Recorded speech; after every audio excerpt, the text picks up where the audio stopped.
Ezequiel Gomes e a doutrina do pecado.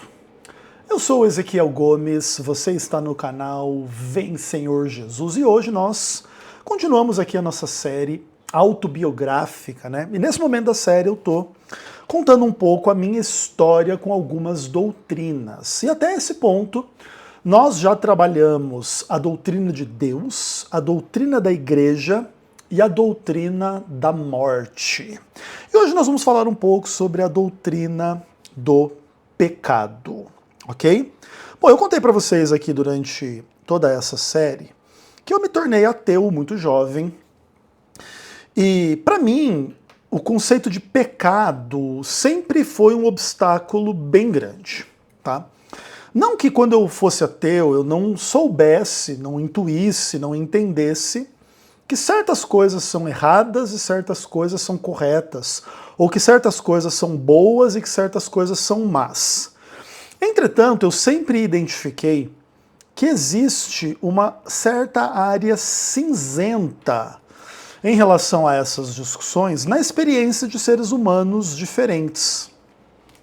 Especialmente coisas assim, tipo beber, fumar, transar, ouvir rock, sair com os amigos, sabe? Tipo, ser gay, ser hétero, transar antes de casar, e várias questões e várias coisas. Para mim sempre foi fácil de identificar e perceber que as pessoas tinham opiniões e percepções, experiências um pouco diferentes na vida. Então era um pouco difícil padronizar, tipo, as experiências para dizer taxativamente que XYZ coisa é correta e boa e XYZ outra coisa é má e errado e ruim. Claro, para mim, por exemplo, as coisas que são mais evidentemente erradas e ruins eram aquelas que envolviam, assim, tipo, realmente o sofrimento. E especialmente quando esse sofrimento ele é imposto sobre o outro contra a sua vontade. Então, você roubar uma pessoa aquilo que ela trabalhou para conquistar, mediante violência e ameaça e briga e estresse, é óbvio que isso, né, é errado. Você estuprar uma pessoa, você, sei lá, fazer coisas contra a vontade das pessoas que geram sofrimento, para mim é uma coisa assim, era mais ou menos evidente que era uma coisa que não deveria ser feito. Mas o fundamento dessa percepção não tinha que ver com um ser sobrenatural que fala que XYZ coisa é errada e aí aquilo se torna errado. Eu sempre achei isso muito ruim, assim, na verdade. Mas, né, a partir da experiência humana, certas coisas são ruins para os seres humanos que sofrem aquelas coisas, então aquelas coisas são erradas e são ruins, tá? Pelo menos é assim que eu enxergava na época que eu era ateu. E o que acontece, assim, o sofrimento, ele é uma coisa onipresente na vida dos seres humanos. Às vezes, assim, quando a gente compara a nossa vida com a vida de outras pessoas, às vezes a gente cai numa tentação como seres humanos de imaginar a vida das pessoas unicamente naqueles aspectos positivos que a gente valoriza. Então a gente conhece uma pessoa, sei lá, que tem dinheiro, que é bonita, que é saudável, que parece ser feliz e bem resolvida e bem legal e não sei o que, etc, e etc, e etc. E às vezes a gente faz na nossa mente uma fotografia daquilo que a gente imagina que é a vida da outra pessoa. E essa fotografia muitas vezes não corresponde à realidade. Porque a realidade ela não é feita só dos aspectos positivos, ela também contém os aspectos negativos, não importa a vida de quem seja. A pessoa mais rica, a pessoa mais bonita, a pessoa mais inteligente, a pessoa que você pensa que conquistou a melhor vida e viveu a melhor vida, ela também está envolvida em contextos de sofrimento que inclusive às vezes a gente nem imagina, né? Tanto na sua história quanto no seu presente, né? A gente não faz ideia das dificuldades emocionais, psicológicas, financeiras, familiares, que as pessoas carregam na sua experiência. E aí, por exemplo, de vez em quando, pessoas famosas, ricas, bonitas, e um monte de coisa, tudo de bom, assim, vão lá e se matam, e divorciam, e revelam um lado trágico e negro da existência dos seres humanos, que você pensa assim, caramba, né, a gente poderia pensar que a vida dessa pessoa é perfeita, é maravilhosa, é incrível, e no fim, não, né? E assim, eu vou inclusive falar para vocês assim de uma pessoa que para mim assim é um pouco o símbolo desse tipo de coisa que eu tô querendo dizer para vocês aqui. Eu não sei se vocês conhecem uma cantora norte-americana que se chama Shania Twain, tá? Ela é uma cantora dentro desse universo, como que fala? Country, né? Música country e tal, como seria tipo uma música sertaneja, mais moderna, brasileira, tipo isso, né? Lá nos Estados Unidos. E essa moça, ela e especialmente era, alguns anos atrás, uma mulher incrivelmente bonita, assim, cara. Pelo menos eu sempre achei, assim, Shania Twain meu crush total, assim, né? Tipo, não pode ficar muito melhor do que aquilo, assim. E o que acontece, cara? A Shania Twain, ela era uma menina jovem e que começou a demonstrar talento vocal e musical muito cedo, e além de ser uma baita de uma gata. Mas quando ela era mais criança, obviamente esse aspecto dela ser muito bonita não chamava tanto atenção, mas ela já tinha muito talento musical e ela já começou a cantar, e cantava na rua, e cantava num bar, cantava num restaurante, e ela foi crescendo e ela começou a ter realmente uma carreira num lugar pequeno, num contexto pequeno, mas todo mundo, tipo, na cidade sabia quem ela era, e ela era uma pessoa super talentosa, e ela estava ficando uma mulher super bonita, e beleza. E aí, o que acontece? Eu não lembro bem como que foi, ela conheceu um cara que eu não lembro o nome dele, que veio a se tornar o marido dela, que era produtor do AC/DC, né? A banda famosa lá da Austrália e tal, não sei o quê. E eu me lembro que acho que alguém que conhecia ele viu ela cantando e falou, cara, você precisa conversar com esse cara é produtor, ele é empresário, e ele pode alavancar sua carreira, e vocês podem produzir alguma coisa juntos e tal. E aí meio que a pessoa deu o telefone, acho que dela, pra ele, e ele ligou pra ela. E aí ela conta, né, que eles tiveram um primeiro papo entre os dois, assim, que foi maravilhoso pra ela, que ele era um cara culto, ele era um cara legal, ele era um cara mais velho do que ela. E ele tinha toda essa carreira musical e ela era uma jovem estrela. E aí eles foram se juntar para produzir ela, para fazer o primeiro trabalho dela. E o primeiro disco dela, se eu não me engano, acho que tinha 15 canções e meio que foram 10, 12 hits. O hit é aquela música que explode. Então, tipo assim, num disco de 15 canções, que seja 10 hits, é um sucesso estrondoso, assim. É um negócio que essas pessoas, elas ficaram ricas, assim, num nível, assim, elas ficaram multimilionárias. E essa menina veio casar com esse cara, que era o produtor dela, blá, blá, blá, blá, blá, blá, blá, blá, blá. Eles ficaram muitos anos juntos, né? E lá, pelas tantas, ele pediu o divórcio dela para ficar com uma amiga dela, né? E eu sempre pensei nessa história, assim, de uma forma meio cabulosa, assim, porque eu pensei assim, mano, se a vida é uma bosta pra Shania Twain, que esperança há para nós, meros mortais? Eu digo nesse aspecto, assim, né, porque ela era aquela guria assim, apaixonada no cara, e fez trocentas músicas de amor pro cara, Still the One, né, acho que é uma das músicas mais famosas dela, e tal, que é uma declaração de amor, assim, você é o único, você é o cara, você é não sei o quê.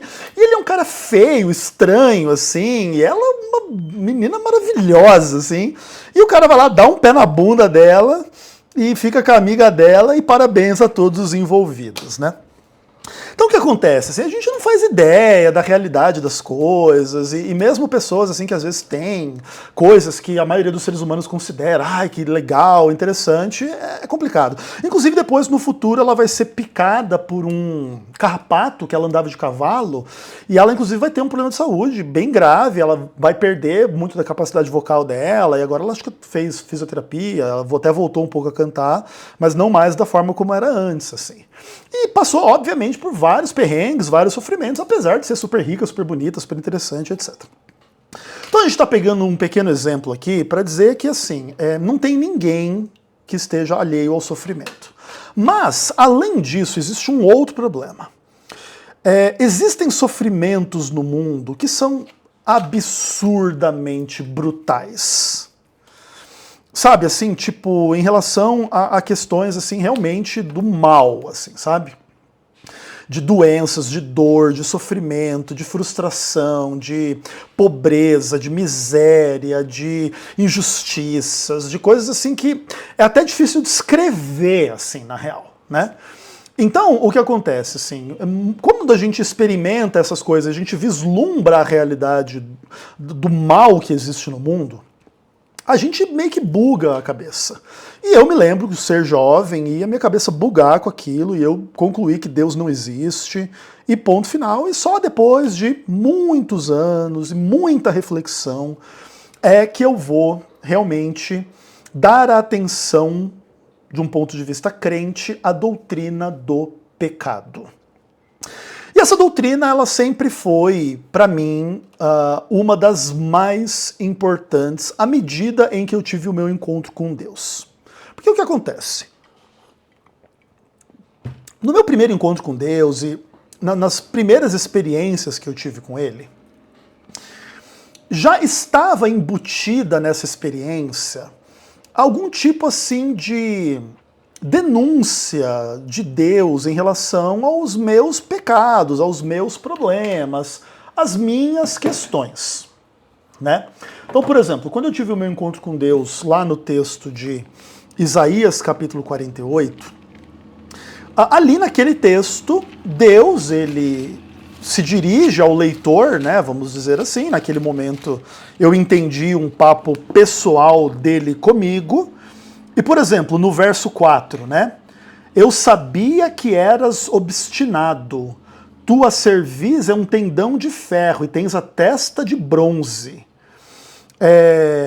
Verso 8. Eu sabia que você procederia de forma muito pérfida e você era chamado de transgressor desde o ventre materno. Por amor do meu nome retardarei a minha ira e por causa da minha honra me conterei para contigo, para que eu não venha a te exterminar. Aí o verso 10. Eis que te acrisolei, mas disso não resultou prata. Provei-te na fornalha da aflição. Por amor de mim é que faço isso, porque como seria profanado o meu nome e a minha glória não darei a outro.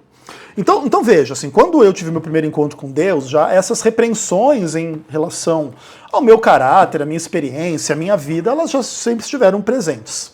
Mas o elemento que me chamou a atenção na minha experiência com Deus não teve tanto que ver com isso. Teve que ver mais com a existência de Deus. Aquilo foi o que mais me chamou a atenção no meu encontro com Deus através desse texto bíblico. Tudo bem?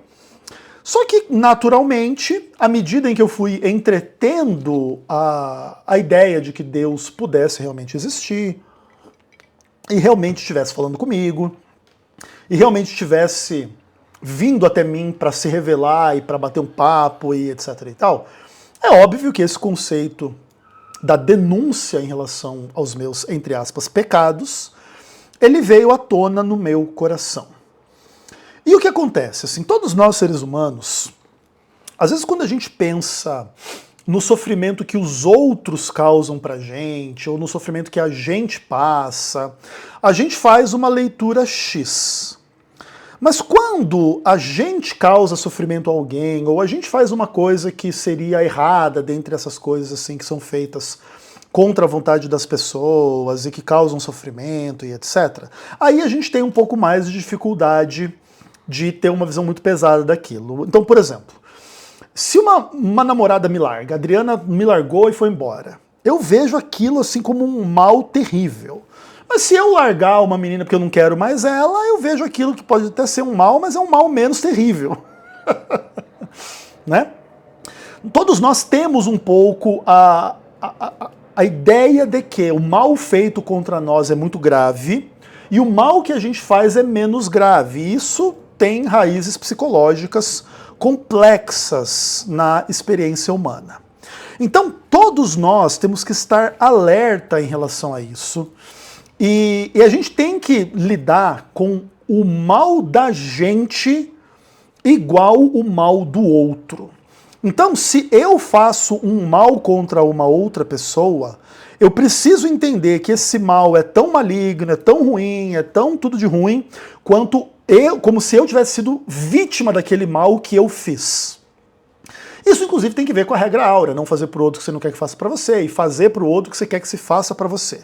E quando essa regra é quebrada, existe o pecado, o sofrimento e as relações ruins que existem entre as pessoas que geram sofrimentos e problemas e etc. Claro, existem outros tipos de males que não são vividos assim tanto nessa interação dos seres humanos entre si, que tem que ver às vezes, por exemplo, com doenças e experiências de sofrimento e dor, que não tem tanto que ver assim como uma X pessoas fez isso pra mim e aconteceu XYZ sofrimento. Não. Em função da realidade ser do jeito que é, eu tô com câncer no pâncreas, no estômago, na garganta, não sei aonde, e aquilo vai me deteriorando, aquilo vai doendo, aquilo vai me fazendo questionar as coisas, e eu vou tendo essa experiência do mal, e do definhar, e do sofrer dor, e tratamentos ruins, e coisa nada ruim. Então existe todo tipo de mal aí, né? O mal físico, o mal psicológico, o mal em todo tipo de aspecto, assim. Então, o que acontece? Assim, quando Deus começou a me confrontar com essas coisas e eu comecei a precisar pensar em mim mesmo como um pecador, eu entrei assim numa viagem muito longa, muito profunda, para tentar entender o que era esse tal desse mal e esse tal desse pecado. Essa minha jornada, ela não foi assim, tipo, rápida, e ela durou alguns anos, na verdade, assim. Inicialmente, especialmente assim, eu gostava muito daquela vida de sexo, drogas e rock and roll. Mas assim, só para vocês entenderem, eu nunca fui a pessoa mais dedicada ao sexo, às drogas e ao rock and roll que existe. Eu nunca fui um cara assim muito bonito, que conquistou muitas e muitas e muitas mulheres. Eu nunca fui o cara assim que usou drogas assim o máximo possível. Tem muitas pessoas que usaram muito mais drogas do que eu. E também assim a minha experiência com rock and roll também não foi aquela experiência que muitas outras pessoas no mundo tiveram, inclusive morreram de overdose, morreram de AIDS, morreram de tudo isso aí pra viver aí na estrada, sei lá, pensa no The Doors, pensa nessas coisas lá dessas pessoas, da Janis Joplin, pensa no Jimi Hendrix. Esses caras viveram sexo, drogas e rock and roll de uma forma muito maior do que eu. Então, eu vivi tudo isso, mas em um grau, em um sentido menor. E assim, eu tive muita dificuldade de reconhecer pecado naquelas coisas, né? Porque assim, por exemplo, uma visão muito clássica assim que as pessoas mundanas têm, por exemplo, é que o sexo, desde que ele seja feito no contexto do consentimento entre as pessoas que participam dele, é difícil dizer que é pecado, né? Porque é uma questão complexa, né? Vamos dizer o seguinte, eu tô num bar, eu tô num restaurante, eu tô num lugar e eu encontro uma mulher e se desperta em mim desejos na direção daquela mulher, aquela mulher desperta desejos dela na minha direção, e a gente troca telefone, a gente conversa, a gente olha no olho, a gente beija na boca, e daqui a pouquinho a gente sabe o que acontece, não é verdade? E veja bem, é muito difícil você defender que isso é o pecado, que isso é errado, que isso é ruim, né? Pelo menos na minha visão, né? Porque eu achava muito arbitrário definir as coisas dessa forma. Por exemplo, né, o universo de drogas, mais ou menos da mesma forma. À medida em que eu trabalho, ganho meu dinheiro, compro a minha maconha, ou seja lá o que for, o LSD, a cocaína, o crack, o que quer que seja, e eu estou satisfeito de viver com aquela substância, com aquele contexto, e blá blá blá, etc e tal. É difícil dizer, não pode fazer isso, né? Porque, no fim das contas, por mais assim que os cristãos tenham dificuldade de entender o quanto isso é um pouco problemático, seria mais ou menos, guardadas as proporções, uma coisa seguinte: vamos identificar que tomar leite condensado, comer coisa com leite condensado, faz mal às pessoas em função de diabetes, e vamos lá dizer que a diabetes vai cegar você, vai fazer você gangrenar sua perna, você vai ter que perder sua perna, porque você comeu doce demais na sua vida, você vai ficar cego, e você vai morrer de diabetes. Aí, em função desta informação, vamos criminalizar o diabetes, vamos criminalizar o leite condensado para as pessoas não terem diabetes. E agora você comer um brigadeiro é um crime, você não pode tomar essa decisão, olha que absurdo e blá blá blá. É complicado esse tipo de coisa. E a discussão sobre as drogas, ela é parecida com isso, né? Que ser humano que tem autoridade de definir na vida do outro que o outro não pode fumar um baseado, não sei o que, blá blá blá blá blá blá. Eu tinha muita dificuldade, né, de concordar com esse tipo de coisa. E em relação à música, por exemplo, pior ainda, né? Esses papos retardado mental de crente, que Deus não gosta do ritmo X, a guitarra, a bateria, o trompete, ou sei lá o que, blá blá blá, porque é o tempo assim, é ênfase assado, e tem uma síncope, e tem um tom menor, e tem uma distorção, e tem uma harmonia, e tem uma dissonância. Mano, isso aí é uma coisa que nem dá pra acreditar nesse tipo de coisa. Pessoa que acredita que músicas assim, XYZ desse tipo é pecado, é uma retardada mental. Mas o que acontece? É verdade, obviamente, que o contexto da música, muitas vezes, também vai incluir o sexo, as drogas, então também essas coisas estão conectadas culturalmente, em certos aspectos. E eu tive que pensar bastante a respeito destas coisas, para realmente, assim, ser convencido de que realmente tudo aquilo era errado e ruim e blá blá blá. E assim, a minha experiência com a doutrina do pecado, ela foi uma experiência bem lenta, tá? Porque inicialmente eu achava muita bobagem, assim, se dizer que essas coisas todas eram pecado. Inclusive, por algum tempo, mesmo depois que eu tive o meu encontro com Deus no texto de Isaías 48, eu continuava vivendo a vida de sexo, drogas e rock and roll.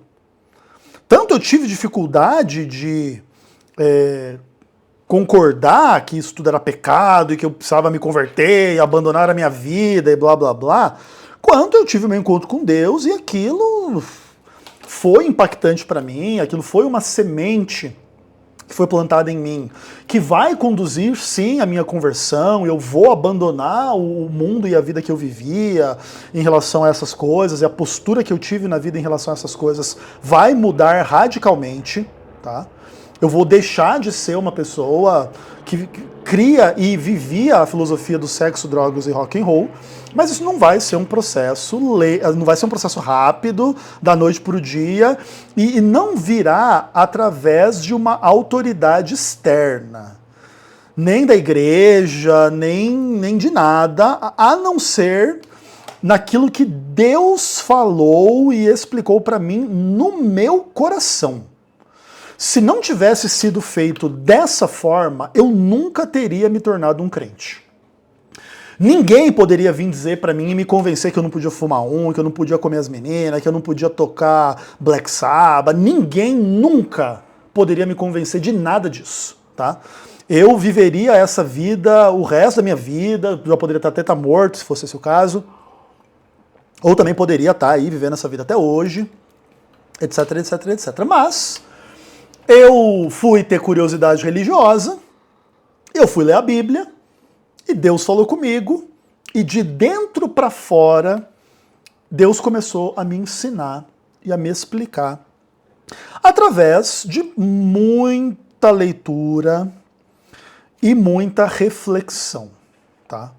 Eu li muito a Bíblia, eu li muito as questões como um todo, e algumas coisas, inclusive, me chamaram muito a atenção nesse aspecto.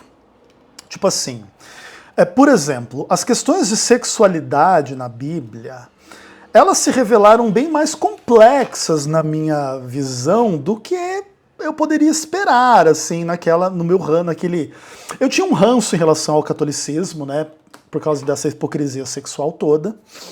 Inclusive, que tem um pouco a ver com essa coisa da Maria Santíssima Virgem, né? Que a mulher virgem é a coisa mais importante, e a coisa mais santa, e blá blá blá, e etc. Eu tinha muita dificuldade com isso, assim. Inclusive por causa de todos os escândalos sexuais na Igreja Católica, mas também pelo fato de que, primeiro, mesmo que a mulher engravidou virgem lá por um milagre, né, que também já é um conceito problemático, mas que seja. A hora que o neném sai, que não saiu por cesariana, já não tem mais virgindade, né, pessoal? Não tem nem como, né? Inclusive, uma coisa engraçada, assim, a primeira ação de Jesus Cristo homem no mundo foi tirar a virgindade de uma mulher, obviamente não de forma sexual, mas ao nascer, né? É uma coisa interessante, assim. Mas o que acontece? A narrativa bíblica tinha um monte de questões, assim, por exemplo, como poligamia, que me parecia, assim, não se encaixar naquela narrativa básica, assim, né? E de todos os textos bíblicos que falam desse assunto, tem um texto que Deus fala com Davi, que se ele quisesse mais mulher, Deus dava. Que é quando ele vai lá e manda matar o marido da Batseba lá, aquele papo como um todo. E Deus em algum momento confronta Davi e tipo, cara, se era mais mulher que você queria, irmão, eu dava mais mulher pra você. Não precisa pegar a mulher do cara. Não precisa mandar matar o cara pra ter mais mulher, entendeu? Inclusive, naquela altura, Davi já tinha tido várias mulheres. E quando eu me deparei com coisas desse tipo, assim, eu pensei assim, nossa, Deus até que é razoável, né? Deus não é essa pessoa, assim, irrazoável, né? Então, tipo assim, né, eu comecei a me aprofundar, estudar um pouco e ter um pouco dessas visões e blá, blá, blá. Só que o que acontece, assim, até aquele momento da minha vida, eu não acreditava na existência pessoal de Satanás. Tá? Eu tinha me convertido a Deus e tal, eu já li a Bíblia, eu já sabia que tinha referências ao diabo, etc. Mas eu tinha uma certa venda nos olhos em relação a esta figura, a esse personagem. E eu nunca tinha parado para pensar com seriedade naquilo. E aí, quando eu vou conhecer o livro Grande Conflito, da Ellen White, que vai ter lá um capítulo Por que Deus Permitiu o Sofrimento, acho que esse é o nome, né? Alguma coisa assim. E aí a Ellen White ela vai contar um pouco daquilo que seria supostamente a história de Satanás. E quando eu me deparei com aquilo, eu realmente buguei a minha cabeça, assim. Porque eu era um cara muito do rock pesado, assim, sabe? Apesar de eu ser um cara eclético e sempre gostar de muitos estilos de música, eu gosto de música sertaneja, eu gosto de música clássica, eu gosto de reggae, eu gosto de soul... Eu gosto de tudo que você imaginar em alguma medida, em algum aspecto, tá? Etc, etc, etc. Mas o rock pesado sempre foi, assim, o lar do meu coração, em certo aspecto. Eu toquei muito, compus muito, gravei, fiz show, tudo banda satânica, entendeu? Tipo, e... eu não acreditava em nada daquilo, para mim aquilo tudo, como eu já expliquei, era só um símbolo das questões sociais e tal, blá blá blá. E quando eu parei para pensar naquela história do Satanás, realmente assim, eu entendi assim algumas coisas, e a partir daquilo eu comecei a repensar a minha vida. Por isso, inclusive, eu tenho um carinho muito grande por Ellen White, né? Por exemplo, eu sou uma pessoa que eu tenho as minhas críticas a Ellen White, eu nunca fui o cordeirinho da Ellen White, nunca serei, né? Porque é da minha natureza ser como eu sou. Mas o que acontece? Eu tenho um carinho muito grande pela Ellen White, porque ela foi um instrumento, assim, de Deus para me ensinar algumas coisas assim, que até são básicas. Eu até poderia ter aprendido sobre Satanás fora do Adventismo, fora da Ellen White, mas foi a forma como Deus conduziu a minha vida. Então, eu honro a tradição que Deus usou para me ajudar, entendeu? Então, eu sou adventista, sempre serei, etc, etc, etc. Mas, assim, o que acontece, cara? Eu sou bem consciente, assim, de que tem algumas coisas que a Ellen White fala sobre o diabo e etc, que podem até não ser verdades, tá? Existem várias narrativas e cenas que a Ellen White fala sobre o diabo que tem, assim, um grau razoável de dúvida se aquilo é verdade ou não. E é difícil dizer se sim ou se não. E eu costumo dizer que nesse tipo de caso, só Deus mesmo pode chegar e dizer se a XYZ cena que a Ellen White narra aconteceu da forma como a Ellen White narra ou não. Mas no livro Grande Conflito, o que a Ellen White fazia é uma visão geral sobre como que ele era anjo, e aí como que ele começa a entreter uma espécie de inveja, uma espécie de rivalidade, e aquilo num processo inescrutável e incompreensível, injustificável, ele vai deixando de ser o anjo de luz e se tornando o príncipe das trevas, e ele vai mentindo, e ele vai enganando, e ele vai querendo seduzir as pessoas, e os anjos, e Adão e Eva, e blá blá blá. E quando eu comecei a pensar naquela história, também é verdade que eu não me tornei assim o absoluto crente nessas coisas da noite para o dia, mas como eu estava, vamos dizer assim, mais sensível a essa discussão pelo contato que eu tinha tido com Deus, isso também foi um processo que demorou uns 2 anos, um pouco mais, um pouco menos do que isso. Até de eu começar a ler o livrinho Um Novo Mundo, até eu ir lá na biblioteca procurar o livro Grande Conflito, que eu nem sabia que existia, né? Na verdade, eu estava procurando uma cópia do livro Um Novo Mundo e achei lá uma cópia do livro Grande Conflito. E aí eu comecei a ler sobre essas coisas, e aí eu me permiti levar um pouco mais a sério aquela história. E eu olhei para minha vida, sexo, drogas e rock pesado, e eu olhei para aquele negócio olhou para mim, e eu revisitei assim as questões da minha vida. E eu comecei a questionar as minhas crenças e os meus comportamentos em relação às coisas. Uma coisa importante para vocês entenderem é que a igreja, às vezes, ela é autoritária na hora de conduzir esse processo na vida de algumas pessoas. Mas Deus conduziu esse processo na minha vida de uma forma tão carinhosa, tão legal, tão interessante. E ele não precisou me enganar em relação a nada para que eu viesse a mudar de vida em relação à minha postura sobre o sexo, sobre as drogas e sobre a música. Por exemplo, Deus nunca, em nenhum momento, tentou me convencer que música em si é pecado. Mas Deus me mostrou assim que no universo da música eu tinha feito muita coisa errada, eu tinha vivido muita coisa ruim, e eu, obviamente, precisava me arrepender e mudar os rumos da minha vida. Mas isso não é porque o acorde era Mi maior, Ré menor, Dó sustenido diminuto, e aí tinha um BPM de 160, e aí uma transição para um breakdown, e aí era do mal, e o Satanás estava ali. Não é isso. Tipo, todo o foco, assim, dos meus erros e dos meus pecados em relação a isso, tinha que ver com eu ser um cara rebelde, descrente, mundano, carnal, que usava estas coisas pra conquistar as meninas, pra fumar maconha, pra transar, e que se exploda, e etc, e etc, etc, e louvar o diabo e coisas do tipo, mesmo sem acreditar. E, então, o contexto da minha vida, assim, que Deus me convenceu do erro, não foi, vamos dizer assim, a superfície, a forma, a capa. Foi a essência de quem eu era e do que eu fazia. E ninguém precisou pedir para mim, Ezequiel, para de tocar essas músicas, porque Deus não gosta de bateria, guitarra e blá, blá, blá. Eu larguei as minhas bandas, larguei os meus CDs, joguei todos fora. Eu tinha uma coleção gigantesca de CD, de coisa arada de música. E não foi ninguém que falou pra mim. Não foi nenhum ser humano, não foi o Leandro Dalla, o retardado mental, que foi lá dizer pra mim largar as minhas músicas e os meus CDs. Foi Deus. E Deus fez isso de dentro pra fora, entendeu? E com as drogas foi da mesma forma, assim. E quando eu entendi que eu deveria manter o meu corpo, a minha mente mais limpos e mais saudáveis para melhor entender, melhor servir, melhor viver, eu batalhei contra os meus vícios e eu os venci pela graça de Deus.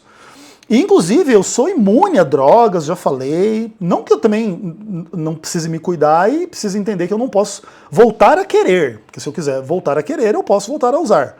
Mas isso nunca aconteceu. Inclusive, existem pessoas que relatam que em contextos assim de sofrimento muito grande, pessoas que já usaram drogas voltam a usar. E eu passei o maior sofrimento da minha vida em relação à Adriana. E em nenhum momento eu cogitei voltar a usar drogas. Assim, mas nem meio. Nunca isso aconteceu, assim, sabe? Beber, fumar, nada. Absolutamente nada. Eu aguentei a dor em relação ao que a Adriana fez na minha vida no osso, sabe? No osso mesmo, assim. E o que acontece? Eu realmente mudei e eu realmente comecei a reavaliar as questões. E aí, eu vou me aprofundar na discussão sobre a doutrina do pecado. E essa vai ser uma das principais razões pelas quais eu vou ter muitos problemas dentro da Igreja Adventista do Sétimo Dia. Porque eu realmente me aprofundei sobre a doutrina do pecado. E o que acontece, cara? O Adventismo do Sétimo Dia é uma religião em que a maioria das pessoas tem uma visão simplista daquilo que é pecado. Por isso, inclusive, muitas delas admitem essas autoridades falsas que música é pecado, porque elas não entendem o que é pecado, elas não se aprofundam no que é pecado, elas não têm uma visão realmente interior da sua pecaminosidade, da sua maldade. Por exemplo, vou dar um exemplo para vocês. Alguns anos atrás, eu vi aqui no YouTube um videozinho que é tipo um documentário, mas na verdade não é um documentário, é tipo uma matéria jornalística sobre os líderes da União Sul Brasileira, e um desses vídeos era sobre o senhor Marlington Lopes. E nesse vídeo era uma entrevista com ele, assim, uns 10 minutos de vídeo, sei lá. E aí o rapaz que fez o vídeo, tipo, fazia, pastor, como que é a sua trajetória cristã, como que o senhor se converteu, como que foi? E aí o Marlington basicamente falava assim, que ele nasceu na igreja, e que ele nunca foi um jovem rebelde, que ele nunca tinha ido em cinema, nunca tinha feito nada de errado, sempre foi dedicado a Deus, e aí se tornou líder da igreja, e aí tá aí até hoje. E o Marlington é uma das pessoas mais imundas que eu conheço. Ainda que eu veja qualidades no Marlington, e eu até gosto do Marlington em alguns aspectos, o Marlington Lopes, assim, ele é o protótipo meio que do psicopata religioso, assim, sabe? Um cara que, em nome do poder ali, faz qualquer coisa, e etc, etc, etc, etc. Mas, interessantemente, pelo menos segundo a entrevista dele, ele não é uma pessoa que tem uma visão profunda da sua própria pecaminosidade. Ao invés de se sentir um pecador imundo e poderia até ser ofendido ao ser retratado dessa forma, ele provavelmente pensa que ele é uma boa pessoa.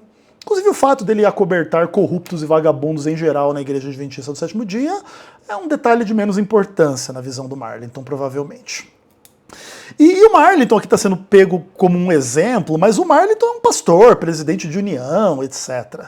O fato é que a maioria dos líderes e membros da Igreja Adventista do Sétimo Dia são pessoas meio superficiais, assim, a respeito destas coisas, e que entretêm fantasias, assim, de que o pecado é uma coisa simples, quando simples o pecado não é.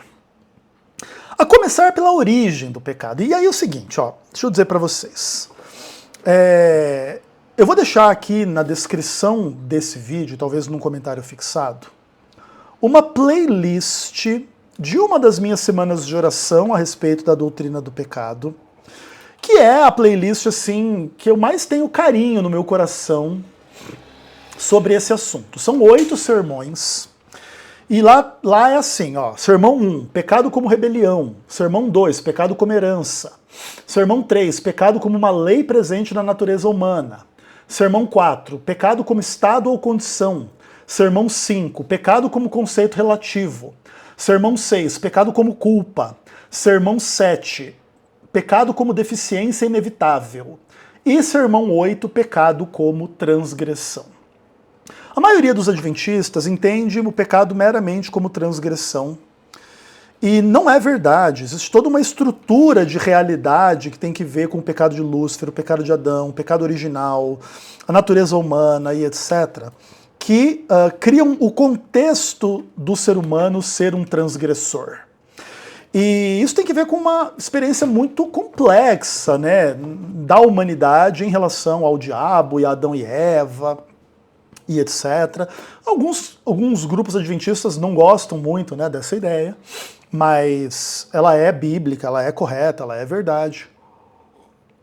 Por um só homem entrou o pecado no mundo e pelo pecado a morte. Assim a morte passou a todos porque todos pecaram. Então a Bíblia descreve tanto a origem do pecado em Adão, que passou para todos, e agora todos pecam e todos morrem. E a relação entre o pecado e a morte é uma das coisas mais importantes a respeito da narrativa bíblica sobre a cosmovisão do crente que realmente crê na palavra de Deus e na sua revelação. E esse é um assunto profundo e complexo, e a gente aqui, né, tá só rememorando algumas coisas. Mas se você quiser se aprofundar na doutrina bíblica mesmo, eu recomendo que você assista com calma esses 8 sermões aí, que aí estão colocados, tudo bem? E quando eu comecei a entender essas coisas, aí eu comecei a ter a visão das maldades da humanidade de uma forma mais profunda em relação às questões do sexo, ou das drogas, ou da política, do dinheiro, e das questões assim da vida mesmo, das relações de poder entre as pessoas, na família, na empresa, na igreja, nos grupos, na política, etc. E aí que eu realmente comecei a entender que, de fato, a doutrina do pecado é a doutrina da realidade, né? A doutrina do pecado, ela é a doutrina que, de alguma maneira, explica a realidade, ainda que existam alguns desafios. Eu vou falar desses desafios daqui a pouco. Mas antes disso, eu queria falar um pouquinho sobre catolicismo e algumas questões. Assim, na época que... Catolicismo. Na época que eu namorava a Adriana, e a Adriana fez as crocodilagens finais da vida dela em relação ao nosso relacionamento, e ela terminou comigo.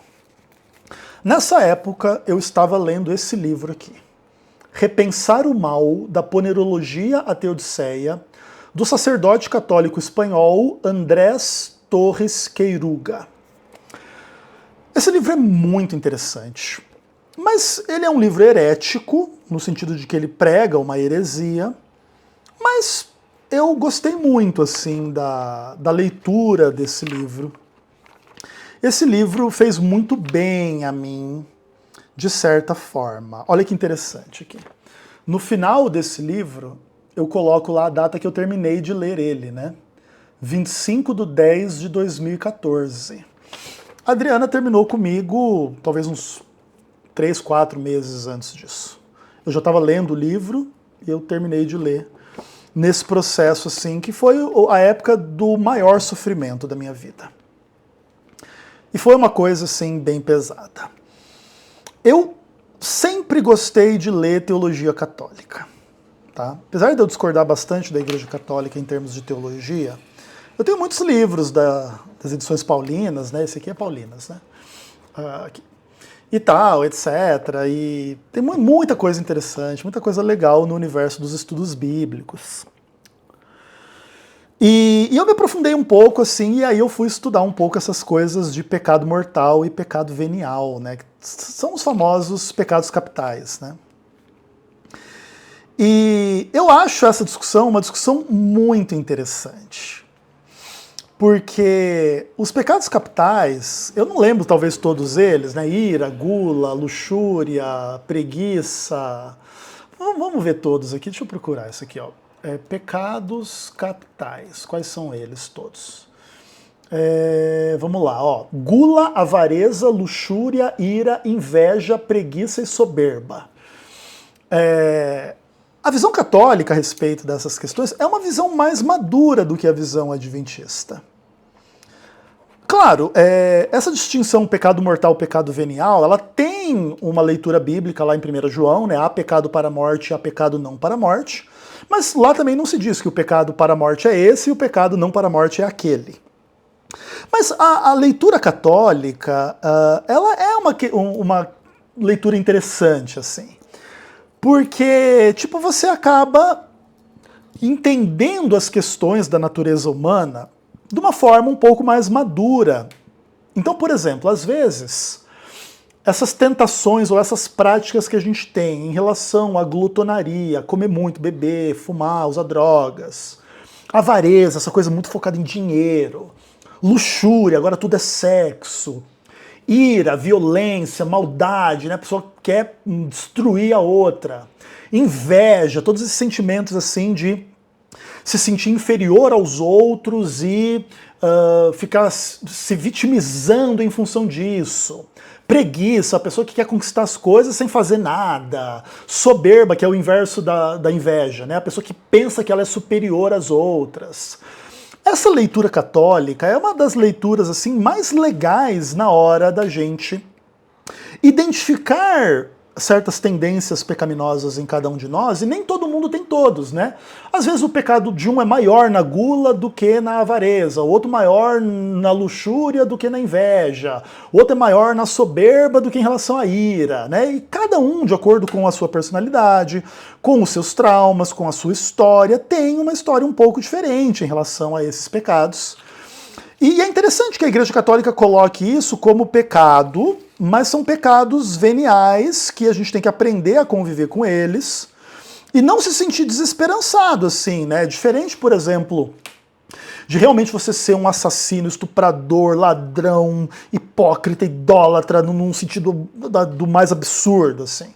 Vamos dizer assim, que os pecados veniais, eles são pecados que são pecados, eles são mais contidos, e os pecados mortais já talvez até mesmo o pecado venial levado ao extremo. Então, quando você tem uma ira elevada ao extremo, você vai lá e mata as pessoas, aí você é o assassino, aí é pecado mortal.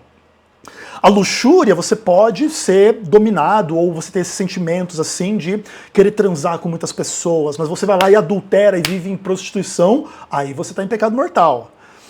Ou você tem, sei lá, por exemplo, inveja, não sei o quê, aí você vai lá e rouba a pessoa. Ou você faz o mal à pessoa. E quando você faz aquele mal, daí vira pecado mortal, entendeu? Então essa é uma questão assim que eu percebo que o Adventismo do Sétimo Dia não tem uma visão assim super profunda, super humana. E acaba, inclusive, às vezes tratando os pecados quando eles vêm até a superfície mais pesada. Então o cara vai lá e comete adultério.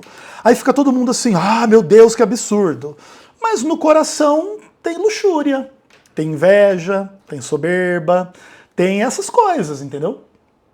E isso, inclusive, coloca pra gente, assim, um pouco a questão de que é um pouco difícil julgar as pessoas em relação aos seus pecados. E pior ainda, quando você julga pessoas por pecados que não são pecados. Então a pessoa gosta de ir no cinema, gosta de ouvir música, gosta de tomar uma Coca-Cola, não sei o que, aí tipo, puxa, cara, aí é complicado, entendeu?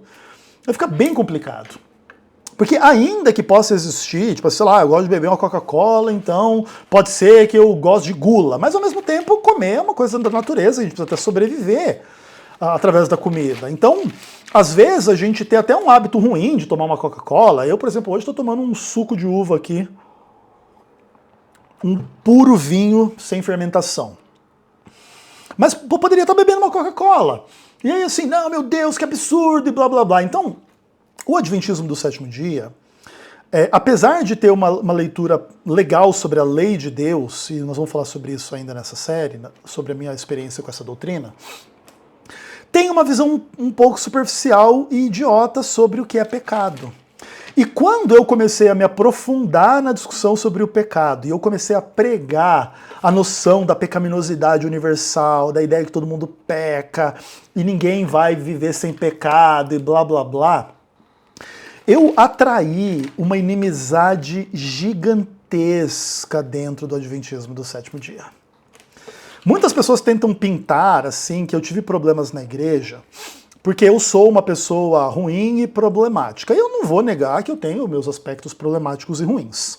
Mas a grande verdade é que não. Por exemplo, inclusive nessa época, eu não xingava ninguém, eu era uma pessoa um pouco mais tranquila, eu não tinha passado por todo o sofrimento que eu passei em relação à Adriana também, todas as implicações que teve isso tudo na minha vida. Então, quando eu comecei a discutir essas coisas e a pegar pesado na pregação da doutrina do pecado, o fato é que muitos adventistas, eles se sentiram muito ameaçados por mim no aspecto da minha narrativa, porque ela era mais profunda na compreensão das coisas e ela era um empecilho e um obstáculo às suas fantasias perfeccionistas, né? Inclusive nós vamos falar sobre a doutrina da perfeição aqui nessa série também, que é uma das doutrinas importantes. Assim. Mas o fato é que quando eu me revelei como uma pessoa com uma visão mais profunda, desafiando as fantasias adventistas a respeito de pecado, salvação e perfeição, o que aconteceu é que o grupo supostamente defensor da vida sem pecado se revelou extremamente pecaminoso contra mim.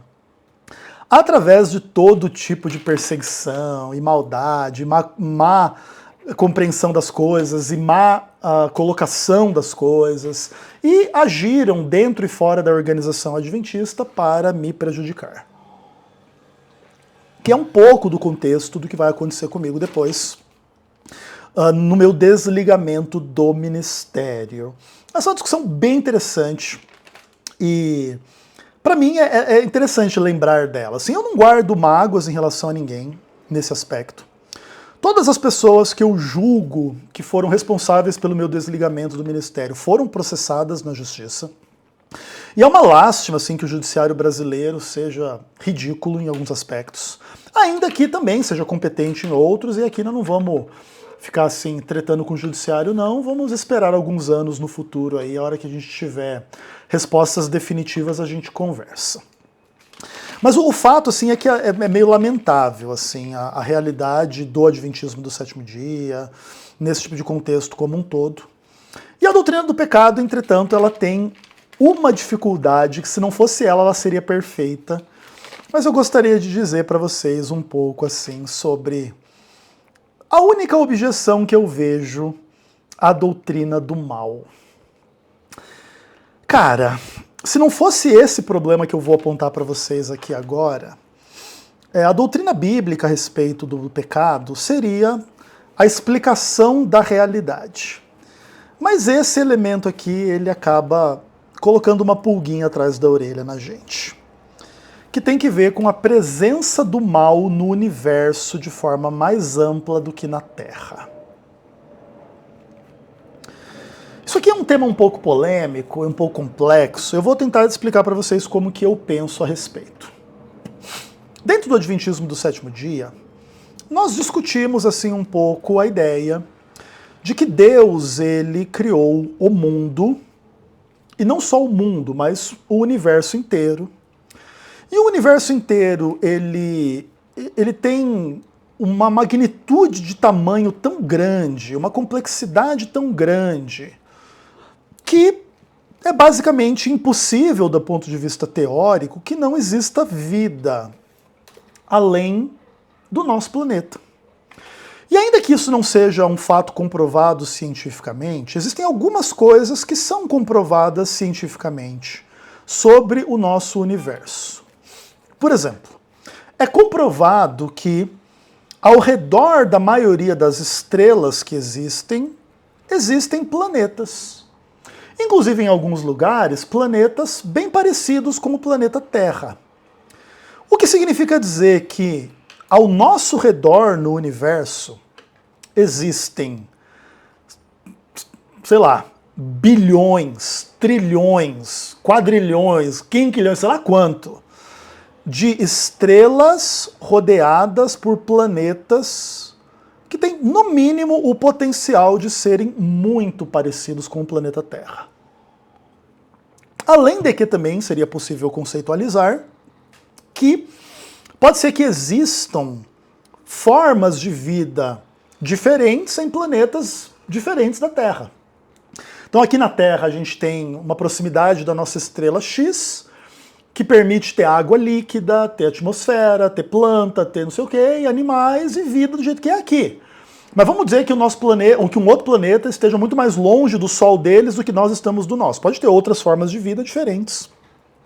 E, por exemplo, é comprovado cientificamente que que existe água líquida em vários outros corpos celestes, né? Tanto planetas quanto luas, inclusive no próprio sistema solar. Se eu não me engano, em uma das luas de Júpiter, acho que tem água, tá? Água em estado líquido. E etc, e etc, etc, que é meio que um dos pressupostos assim, para a existência da vida, né? Então, onde que eu quero chegar? O que acontece? Vamos trabalhar com a hipótese assim, então, de que, ainda que a gente não tenha revelação bíblica e essas questões sejam um pouco complicadas, vamos trabalhar com a ideia lógica de que as estrelas são rodeadas de planetas e nesses planetas tem vida. Só que o que acontece? A gente também sabe, por comprovação científica, de que as estrelas elas têm um ciclo de vida. E que elas passam por processos tanto de se esfriar, por um lado, quanto de explodir, por outro lado. Além de buracos negros, choques de galáxias e supernovas e não sei o que, e etc, e etc, e etc. E se você postular que tenha um planeta que tem vida perto de uma estrela que está enfraquecendo e esfriando ou explodindo, aquilo que inicialmente tem vida deixa de ter, né? Pelo menos naquela circunstância. Então, por exemplo, vamos dizer que nós estivéssemos hoje aqui do lado do nosso Sol e ele explodisse hoje. Tudo aqui nessa Terra seria consumido e todos nós iríamos morrer. E o fato é que esse processo do envelhecimento das estrelas e blá blá blá acontece em todo o universo, em todas as estrelas. E pode atingir todos os planetas. Então, mesmo que a gente postule que existe vida em muitos lugares, porque Deus criou a vida, e o pecado existe só aqui no planeta Terra, para ser inclusive um testemunho para os outros mundos, e blá blá blá, é um pouco dessa narrativa adventista que existe. O fato é que mais cedo ou mais tarde a gente vai precisar acabar levando em hipótese que a morte também existe, a destruição também existe longe daqui, em outros planetas dentro dessa mesma estrutura. E aí fica um pouco difícil explicar que isso tenha que ver com Lúcifer, Adão e Eva, né? Então, esse é o único elemento assim que faz com que a doutrina do pecado possa ser um pouco questionada no aspecto dessa explicação geral que assim, a morte veio a existir, a destruição veio a existir por culpa do ser humano que recebeu o planeta Terra, e aí pecou, e aí morre. E aí tudo que está sob o poder do homem morre. Mas a gente entende que o que estava mais diretamente sobre a liderança do ser humano sob ordem divina em Gênesis é meio que o planeta Terra. Não é tudo o que existe, até porque também aí Adão e Eva vão pecar e o universo inteiro vai explodir, vai ser engolido por buraco negro ou coisas do tipo. Então essa é uma narrativa complexa na hora da gente tentar fazer a equação entre uma visão mais científica das coisas e uma visão mais bíblica, que é um pouco parecida com aquilo que a gente falou lá no vídeo sobre Deus, sobre essa questão que eu falei também, que eu não tenho assim aquela visão mais fechadinha sobre criacionismo ou evolucionismo, tá? E aqui o que eu tô querendo colocar em relação a essas pulgas atrás da orelha é só também ser claro em relação ao meu pensamento e à minha história com o tema da doutrina do pecado, de que pelo menos essa objeção, na minha visão, existe e ela é um pouco difícil de resolver. Porque ela acaba fazendo com que a gente tenha que elucidar os segredos não só do planeta Terra, mas do universo inteiro, se realmente tem vida ou não, e se realmente a vida morre ou não, e por que é assim. Então, mas pelo menos essa hipótese, ela coloca um pouco de freio na doutrina do pecado, como se fosse a explicação total da realidade. Então a gente também tem que conviver um pouco com uma certa incerteza em relação a isso. E tudo o mais. Beleza? Então aqui está contada um pouco da minha trajetória em relação à doutrina do pecado. E até o próximo vídeo, se Deus quiser. Um abraço.